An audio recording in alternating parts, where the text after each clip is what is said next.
Hey guys, today special video because I'm here. I'm not in Grenoble this week, where I live. Today I'm actually in Besançon, and this is Linda. You know Linda that you work with. I actually got to meet her face to face for the first time, which is super exciting. And I'm with Erin, who is my childhood friend. We've been friends since we were like 5 years old, and they both live in Besançon. And so I just came up for a weekend, and we thought we'd make a video together, all three of us, for you guys, give you something a little different from the regular videos from Business English with Christina. I am talking into my phone because I realized I left my microphones in Grenoble, but you know, that's life. Anyway, so this week, it's a new topic, or this month is a new topic at Business English with Christina, where we're talking all about, you know, your big projects, which seem maybe big and scary and impossible, and you're thinking like, how do I do this?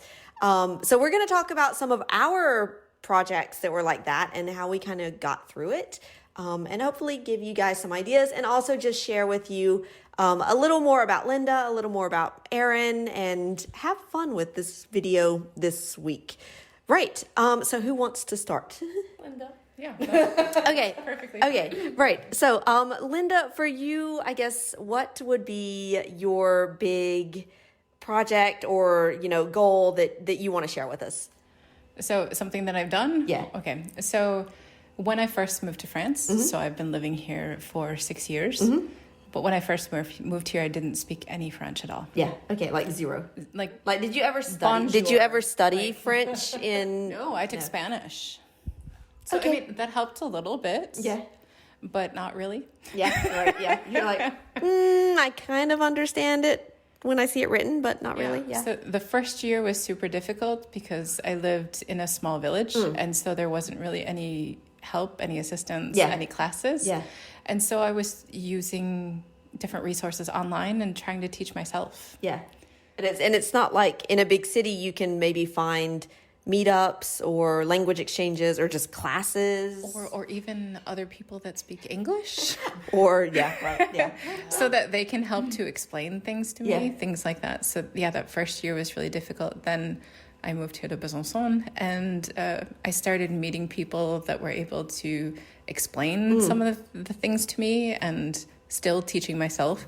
So I didn't actually take classes until this year. So Oh wow! So I'm working backwards, surviving. Yeah. Wow. Okay. So I really just learned from talking to people, and the times when I have made the most progress is when I force myself to speak. So I was in a situation where nobody spoke English, and I just had to make myself be understood. And as long as the people are patient, it really was fine. So I think it was actually a good experience, because now when I'm teaching, I think it makes me a better teacher, because I really understand the struggle. Yeah, it's like I know what you're feeling, and I think you have to feel like, okay, I know I'm feeling pretty stupid here, but you know, if you're patient with me, I'm gonna just have to get over that and try my best. And I made mistakes that were like truly embarrassing.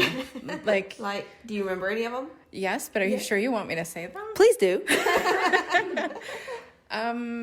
If it's the one with préservatif. Yeah. Yeah. Okay. I think say that one? I think every English speaker learning French has made that mistake.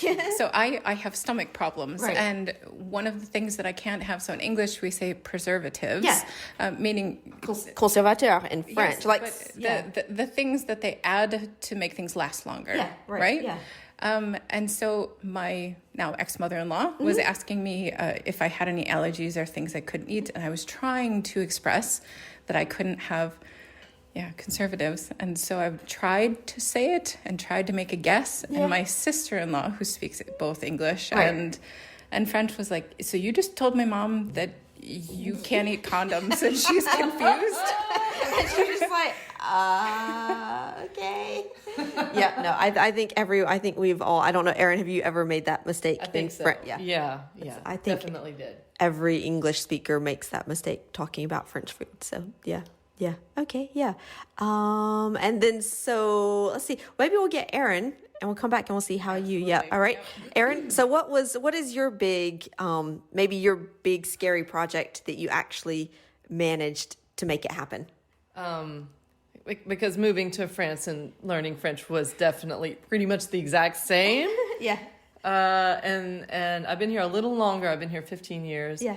And I opened a CrossFit gym in France. Yeah. Which we just went and did CrossFit this morning. I thought I was going to die, actually. But, that's another story. Anyway, so sorry. Yeah, and I'm not a business-minded kind of person, really. Yeah. And but it just had to happen. And so we made it happen little by little. Went to the banks. I had the whole project, had to build things physically. And no, I'm really proud of it. But I never imagined that would work out. Like when we went to your, I can't say it's a gym, right? It's a box. It's a box. Okay, so when I went to your CrossFit box this morning, yes, so get the terminology right. It was like I was really impressed. I was like, wow, you guys have it's like I don't know, it's just really impressive. I was like, wow, it's like all CrossFit Electron stuff like all over the place, but really nicely done and I was really impressed. So I think I don't know how you did it. I know, because I'm just like I can't either. Okay, but you did it. Yeah. And I'm just like, oh my goodness, like opening up a CrossFit box, and it's a huge thing. I'm just like, I don't know. I think we just, when we decided we're gonna do it, you just go about one step at a time, figuring out what you have to do. Yeah. And we made it happen. And just kind of what's the first thing we have to do? Let's get that done. And then what's the next thing we have to do? Let's get that done. And you make lots of mistakes. Yeah. And you just have to catch back up about it. That's it. Yeah. It's okay. We got it done. That's what I just call the mistakes. I'm like, that's just the cost of learning. In the US, university, college tuition is really expensive. So I'm just like, well, I'm just going to make mistakes and it's going to cost money or time. And that's just going to be the price of the learning as you go type thing. Yeah. I'm just like, yeah, okay. Linda, is there any advice that you would like to give to the audience about as they're maybe trying to learn English and trying to get up to that advanced level and anything like that? I've noticed that a lot of my students are worried about making mistakes. And that's part of the hesitation and why they're not easily making progress when they're speaking. And you just have to accept that mistakes are going to happen and focus on whether or not you're being understood and that both sides are understanding and you're communicating. And then things will just get better and better. But perfection with language, there is no such thing as perfection. I don't think we speak perfect English. Yeah, right. Exactly. So it's really about if people can understand you. That needs to be the goal. And if you can feel comfortable and confident. That's it. And being comfortable with knowing that it's not perfect. And you're like, but that's okay. This is me. And that's it. Yeah. Okay. Yeah. Erin, any final words of wisdom? You're like... For the language, it doesn't have to be language. No, it can be really because it here we were talking about language and the videos. It's all about language, but really I feel like any big project, it's all sort of the same process that you have to go through. So if it's learning a language or building a business or creating a CrossFit box or anything, you have to commit to it and just be patient. Just take it one step at a time. So just the highs and the lows, just commit to it, it'll be okay.